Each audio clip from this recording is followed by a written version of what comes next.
Geez, I think I just shut the recorder off accidentally. Sorry about that. Anyways, it looks like this heavy bag project with the beam and the 2 bags and everything, it's going to be well over 500 bucks.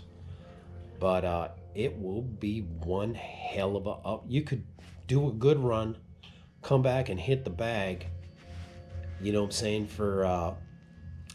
Do it for like 5 3-minute rounds. Pretty much nonstop, nothing too heavy.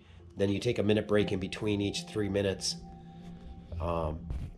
It would be one hell of a workout, man.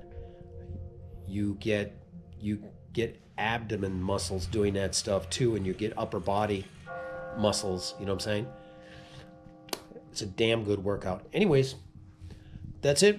We just wanted to do some clarification on that heavy bag project, and we will see how she works. I'm not sure I'm going to do it, but I'm working out all the logistics, and it's probably going to happen.